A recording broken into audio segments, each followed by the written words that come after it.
bocoran dari ahli hukum kita yang sekarang tinggal di Australia, mantan Wakil Menteri Hukum, yaitu Bapak Denny Indrayana. Bapak Denny Indrayana membocorkan putusan MK yang nanti akan dibacakan pada tanggal 22 April tahun 2024. Yang ketiga, sahabat-sahabatku, MK akan mengabulkan sebagian permohonan, yaitu mendiskualifikasi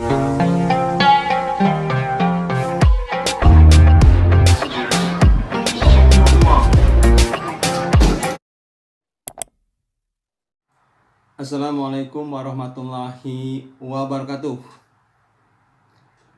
Sahabat-sahabatku, selamat berjumpa lagi dengan saya Effendi di Effendi Advocaten Channel, sebuah channel yang akan membahas masalah-masalah kemasyarakatan yang diulas secara populer. Apa kabar sahabat-sahabatku? Semoga sahabatku sekalian selalu dalam keadaan sehat walafiat. Amin. Masih dalam suasana Lebaran, Hari Raya Idul Fitri, saya mengucapkan Selamat Idul Fitri 1445 Hijriah. Mohon maaf lahir dan batin. Taqabbalallahu minna wa minkum, taqabbal ya karim. Semoga kita dipertemukan lagi dengan Ramadan yang akan datang. Sahabat-sahabatku, kali ini saya akan membahas mengenai bocoran dari ahli hukum kita yang sekarang tinggal di Australia. Ahli hukum yang terkenal, mantan Wakil Menteri Hukum, yaitu Bapak Denny Indrayana. Bapak Denny Indrayana membocorkan putusan MK sengketa Pilpres yang nanti akan dibacakan pada tanggal 22 April tahun 2024. Nah, apa saja sahabat-sahabatku putusan tersebut? Mari kita simak. Namun sebelumnya, saya ambilkan artikelnya dari Kumpar News.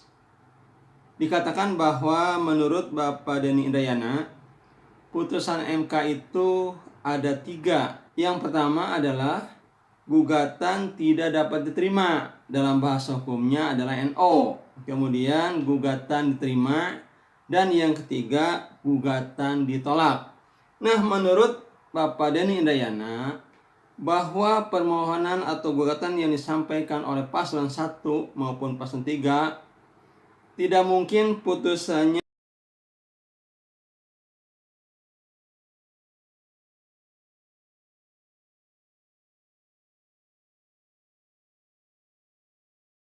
formal dari suatu gugatan. Artinya gugatan tersebut harus diputuskan oleh hakim. Kemudian sahabat-sahabatku, apa saja putusan MK tentang sengketa Pilpres yang akan dibacakan pada tanggal 22 April nanti itu? Yang pertama, menurut Bapak Denny Indrayana adalah MK akan menolak seluruh permohonan, lalu hanya mencarikan catatan dan usulan perbaikan Pilpres. Jadi yang pertama adalah akan menolak seluruh permohonan. Dan menurut Bapak Denny Indrayana, hal inilah yang sangat mungkin diputuskan oleh MK melihat situasi politik dan hukum saat ini.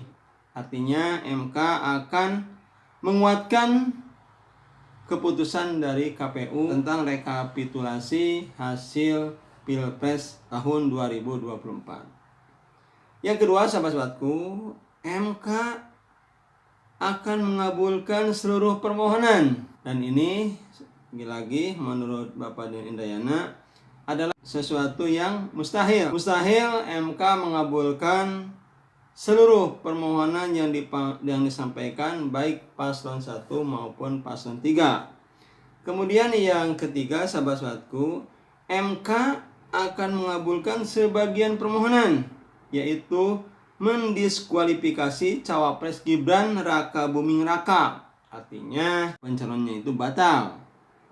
Menurut Bapak Denny Indrayana, putusan yang ketiga ini tentu tidaklah mudah, karena hal ini diperlukan keyakinan dari para hakim dan tentu keberanian daripada hakim.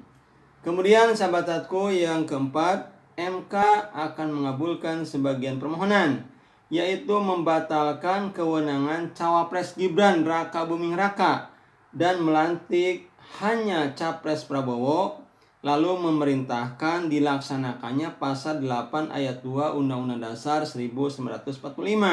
Nah, keempat ini, sahabat-sahabatku, mungkin juga dikabulkan oleh MK, walaupun putusan yang keempat ini tidak ada di petitum baik paslon 1 maupun paslon 3.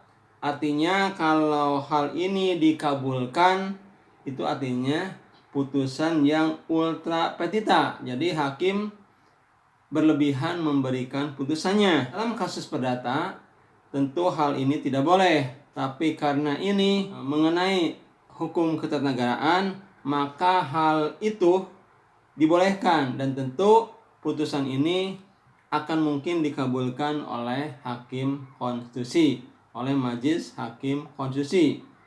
Nah, sahabat-sahabatku, tentu beberapa putusan yang mungkin terjadi yang disampaikan oleh Bapak Denny Indrayana adalah sesuatu yang sangat menarik, sahabat-sahabatku, dan tentu sampai saat ini dinanti-nanti karena hasilnya akan menentukan masa depan bangsa Indonesia. Dan kita juga berharap moga-moga putusan nanti yang akan dihasilkan oleh MK adalah putusan yang benar-benar diterima oleh seluruh masyarakat Indonesia. Itu saja sahabat-sahabatku yang saya dapat sampaikan. Saya tutup billahi taufik wal hidayah. Wassalamualaikum warahmatullahi wabarakatuh.